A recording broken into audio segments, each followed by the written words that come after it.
በመጨረሻም ህወሓት ተኩስ ከፈተ። በችሮታ የሚሰጥ ህልውና የለም ያሉት ከፍተኛ አመራሩ ደግሞ ጦርነቱ እንዲቀጣጠል አዘዋል። አልቡርሃን ለህወሓት አዲስ መደለያ አቀረቡ። የህወሓት ታጣቂዎች የሱዳን ዜግነት ሊሰጣቸው ነው። ኢራንን ማሸነፍ አልቻልንም ሚኒስትሩ አመኑ።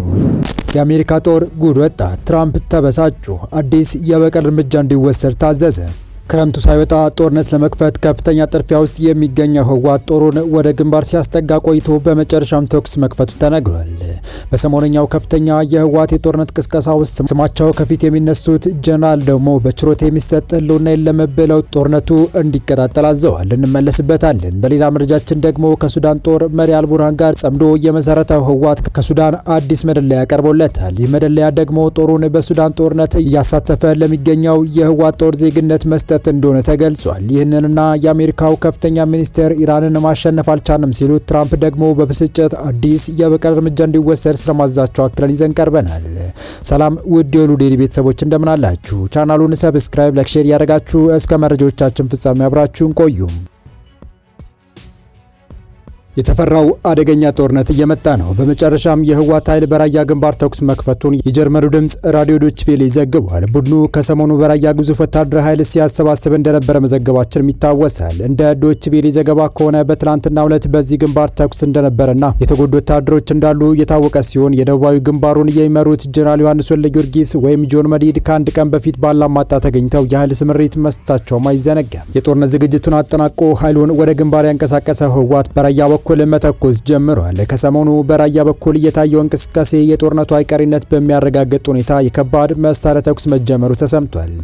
ህልውናዬ በብልጽግና መቃብር ላይ ይረጋገጣል በሚል የድጋፍ ማሰባሰቢያ ሲያደርግ የሰነበተው ህወሓት በመጨረሻም ወደ ጥቃት እንዲሸጋገር በ4 ኪሎ ላይ በይፋ ጦርነት ያወጁት የህወሓት ጀነራል ወደ ራያ ቆቦ አቅጣጫ ሰብሮ ለመግባት እያሟሟቁ ነው ተብሏል። እንደ አካባቢው መረጃ ምንጮች ገለጻ ከሆነ ጀነራሎቹ ጦሩን ወደ ራያ ቆቦ አቅጣጫ ካንቀሳቀሱ በኋላ የቡድንና ከባድ ሜካናይዝድ መሳሪያ ተኩስ መጀመራቸውን ነዋሪዎች ዋቢ አድርጎ የጀርመኑ ዶች ቬለ ዘግቧል። ህወሓት ከፍተኛ ኃይል ወደ ራያ ግንባር ማስጠጋቱ ተከትሎ ጦርነቱ ሊጀመር ይችላል የሚል ስጋት ማየሉን ዶች ቬለ አክሎ ዘግቧል።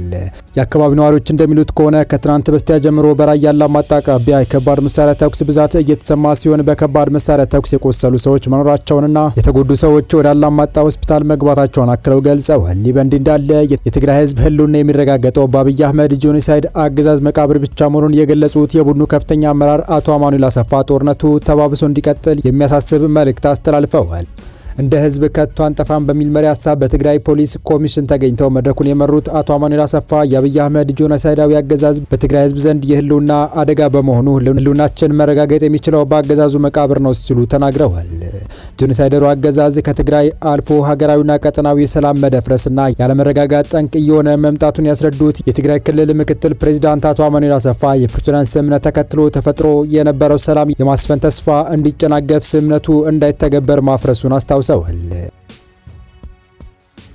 ጄኖሳይዳዊ አገዛዙ ሲሉ የጠሩት ማዕከላዊ መንግስቱ የፕሪቶሪያ ስምምነት እንደ ሰበብ በመጠቀም የትግራይ ህዝብ አንገት ለማስደፋት አንድነቱ እንዲበታተንና እንዲንበረከክ እንዲሁም አማራጭ እንዲያጣ ኢኮኖሚያዊ አቅሞቹ እንዲዳከሙ እየሰራ መሆኑን ገልጸዋል። አቶ አማኑኤል አሰፋ በትግራይ በኩል የሰላም አማራጭ እድል እንዲሰጠው መስዋዕትነት እየከፈለ በትዕግስት እየጠበቀ መቆየቱን አስረድተዋል። አሁን የተያዘው ምዕራፍ የትግራይ ህዝብ ለማጥፋት እየሰራ ያለውን ጄኖሳይዳዊ አገዛዝ በመመከትና በማጥፋት የትግራይ ህዝብ ደህንነትና ግዛታዊ አንድነት ማረጋገጥ እንደሆነ አብራርተዋል።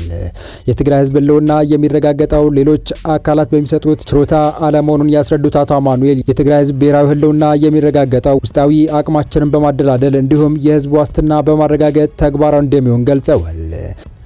በዚሁ ህወሓት ነው ተመለከተው። ሌላኛው መረጃችን ስናልፍ ህወሓት በግዳጅ ያፈሳቸውን ወጣቶች ለሱዳን ጦርነት ማገዶ እንዲሆኑ ለሽያጭ ማቅረብ መጀመሩ የሚጠቁሙ መረጃዎች አሁን መውጣታቸውን ቀጥለዋል። የሱዳን መረጃ ምንጮች እንደዘገቡት ከሆነ የአልቡርሃን ጦር በቅጥረኝነት ለሚያሰልፋቸው ታጣቂዎች አዲስ መደለያ ማቅረቡም ታውቋል። አልቡርሃን ለህወሓት ታጣቂዎች የሱዳን ዜግነት ሊሰጡ እንደሆነ ተገልጿል። የሱዳን ጦር አዛዥ ጀነራል አብዱል ፈታህ አልቡርሃን ለህዝባዊ ወያነ ሓርነት ትግራይ ህወሓት ታጣቂዎች በሱዳን የእርስ በርስ ጦርነት በመሳተፍ እያደረጉላቸው ላለው ድጋፍና የወታደራዊ የቅጥረኝነት አገልግሎት የሱዳን ዜግነትና የቋሚ ነዋሪነት መብት እንዲያገኙ የሚያደርግ አዲስ ህግ መዘርጋታቸውን ቤቶ የተሰኘ የኮንጎ የዜና ድረገጽ ዘግቧል። ይህ እርምጃ ጀነራል አልቡርሃን ከፈጥኖ ደራሽ ኃይሎች አርኤስኤፍ ጋር የሚያደርጉትን ጦርነት ለማጠናከር ከነደፏቸው ስትራቴጂዎች አንዱ እንደሆነ እየተገለጸ ሲሆን ባለፈው አንድ ዓመት ውስጥ በመቶ ሺዎች የሚቆጠሩ የትግራይ ታጣቂዎች በሱዳን ተሰማርተው በካርቱም በዳርፉርና በኮርዶባን ክልሎች በወታደራዊ እንቅስቃሴዎች ላይ ተሳታፊ መሆናቸውን ዘገባው አመልክቷል። ከሱዳን የወጡ መረጃዎች እንደሚያመላክቱት የሱዳን ጦር ስትራቴጂካዊ ቦታዎችን ለማስመለስ በሚያደርገው ጥረት አንዳንዶቹ ታጣቂዎች በቅርቡ በነጭ ናይል ግዛት በሚገኙት ዋድማዲና አሃሻባ እንዲሁም በምዕራብ ኮርዶፋን ክፍሎች ተመድበው ይገኛሉ። ዘገባው አክሎ እንደገለጸው የሱዳን ጦር አሰራሩን በቀደሙት የህወሓት ተዋጊዎች ላይ ብቻ ሳይወሰን በምስራቃዊ ጌዴሬፍ ግዛት በሚገኘው የኡምራ ኩባ ካምፕ በሚኖሩ ኢትዮጵያውያን ስደተኞች ላይም ተግባራዊ ማድረግ ጀምሯል። ጦሩ በስደተኞች ካምፖች ውስጥ ያለውን አስቸጋሪ ሰብአዊ ሁኔታና የደህንነት ቁጥጥር ክፍተትን በመጠቀም የገንዘብ ማበረታቻ፣ የዜግነት ቃል ኪዳንና የመሰረታዊ ኑሮ አቅርቦት በማቅረብ ወጣቶችን ወደ ውጊያው እያስገባ ይገኛል። ታዛቢዎቹ ይህ በሲቪል ወይም በህግ አውጪ አካላት ቁጥጥር ያልተደረገበት ውሳኔ የሱዳንን ብሔራዊ አንድነትና ሉዓላዊነት አደጋ ላይ ሊጥል እንደሚችል ሲያስጠነቅቁ፣ ተንታኞች ደግሞ ሱዳን ከኤፕሪል 2023 ጀምሮ ሌሎች የአፍሪካ ሀገራት ዜጎችንም በማካተት በወታደራዊ አገልግሎት ምትክ የውጭ ሀገር ቅጥር ተዋጊዎች መሰብሰቢያ እየሆነች መምጣቷን ገልጸዋል። የህወሓት ታጣቂዎችን ማሰለፍ ለአልቡርሃን ጦር ጊዜያዊ ፎይታ ሊሰጥ ቢችልም የስደተኞችን ማህበረሰብ ወታደራዊ ማድረግ፣ ግጭቱ ቀጠናዊና ዓለም አቀፋዊ ማድረግ እንዲሁም ዜግነትን ለፖለቲካዊና ወታደራዊ መሳሪያነት መጠቀም የመሳሰሉ አሳሳቢ ስጋቶችን ደቅኗል። ይህ እንቅስቃሴ የተሰማው በጦርነቱ ወቅት በሚፈጸሙ ጥሰቶች ላይ ዓለም አቀፋዊ ተቃውሞና የተኩስ አቁም ጥሪዎች እየጨመሩ በመጡበት ወቅት ሲሆን ግጭቱ በአስቸኳይ ካልቆመ የሱዳን የውስጥ ጦርነት ወደ ሰፊ ቀጠናዊ ቀውስ ሊያድግ እንደሚችል ባለሙያዎች አስጠንቅቀዋል። በሌላ በኩል የአሜሪካ የህግ መምሪያ ምክር ቤት የህወሓት ታጣቂዎች በሱዳን የእርስ በርስ ጦርነት ውስጥ በቀጥታ እየተሳተፉ እንደሚገኙ ይፋ ማድረጉ የሚታወስ ሲሆን ይህ መረጃ ይፋ መሆኑ ግጭቱ ከቀን ወደ ቀን ከቀጠናዊ የፖለቲካና የደህንነት ሽኩቻዎች ጋር እየተሳሰረ መምጣቱን የሚያሳይ ተጨማሪ ማረጋገጫ ተደርጎ ተወስዷል። ወደ መጨረሻው መረጃችን ተሻገርን። የአሜሪካ ጦር ጉድ ወጣ። መከላከያ ጦሩ ኢራን ማሸነፍ አልቻልንም ሲል መራራውን እውነት ለኮንግረስ ያቀረበ ሲሆን በጦርነቱ ሙሉ ድል ላለመቀዳጀቱም እየገጠመውን ከፍተኛ የበጀት እጥረት በምክንያትነት ማቅረቡ አነጋጋሪ ሆኗል። ወዲህ ደግሞ ፕሬዚዳንት ትራምፕ ሌላ ከፍተኛ ወጪ የሚያስወጣ የበቀል እርምጃ በኢራን ላይ እንዲወሰድ ማዛቸው አነጋጋሪ ሆኗል። በአሜሪካ ኮንግረስ ምክር ቤት ውስጥ በተካሄደ የጦርነትና የበጀት ውይይት ወቅት የመከላከያ መስሪያ ቤት ተወካዮችና የሴኔት አባላት መካከል በከፍተኛ የአመራር ብቃትና የስትራቴጂ ውድቀት ዙሪያ ሞቅ ያለ ምልልስ ተደርጓል። በውይይቱ ወቅት ሴናተር ጌሪ ፒተርስ ለመከላከያ መስሪያ ቤቱ ተወካይ ባስተላለፉት ጠንካራ ወቀሳ በግንባር ላይ የሚገኙት ወታደሮች የተጣለባቸውን ኃላፊነት በላቀ ሁኔታ እየተወጡ መሆኑን ገልጸው የውድቀቱ ዋና ምክንያት ግን የአመራሩ ስትራቴጂ አልባነት እንደሆነ ተናግረዋል።